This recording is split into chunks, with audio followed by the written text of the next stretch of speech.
Gen 3 is my favourite generation of competitive Pokemon. I became interested in the tier after watching Jimothy Cool and started playing when the ADV Revival tournament was announced.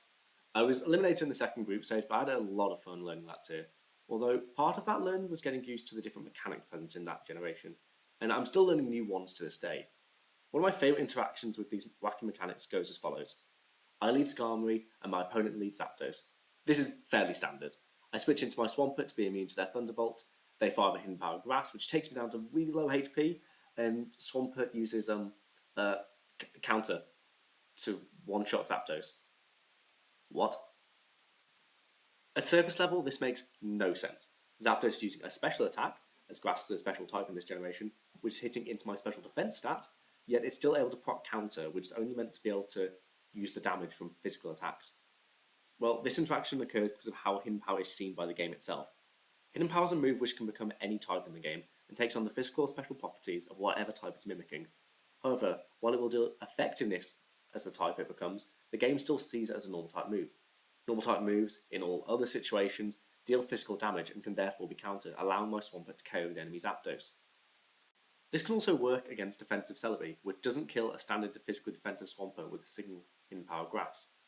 Funnily enough, this is probably the best way to use counter on Swampert, as the other main physical attacks in the tier are Pokemon you have super effective coverage against otherwise. The only real targets for this are Gyarados, where you're able to take even a +4 Adamant Double Edge and prevent a sweep, and Choice Band Heracross, which deals approximately 70% to you with a Mega Horn. With all of that explained, I have 3 questions. Question 1. Is any of this reliable?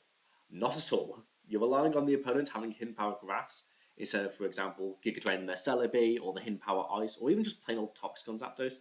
And if you get the play wrong, you give the opponent a free turn setup on you. For example, you might accidentally give a Heracross a free Sword Stance. So, not reliable whatsoever. Question 2. Is it even good? Highly debatable, but I'm probably leaning towards no, as you want your Swampert around for the end game in case your opponent has the late game Dragon Dance Tyranitar or Choice Band Aerodactyl, which are really common. You're also giving up a really important move slot on Swampert, which will almost always get you more mileage. Meaning you're either set up for the Salamence because you dropped Ice Beam, you no longer have Earthquake for Metagross, you don't have Hydro Pump for all the rocks and fires in the tier, or you're even giving up on the many extra turns of Leftovers recovery and the ability to neutralize Explosion that you lose by dropping Protect. Question 3. Is it kind of cool? Yes, which gives it merit in my eyes and probably explains why I'll never reach top 500 on the ladder.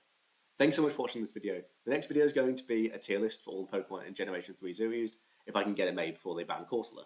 If you're interested about the ZU tier, I already have 2 videos about the metagame, which you can find here. Thanks so much for watching.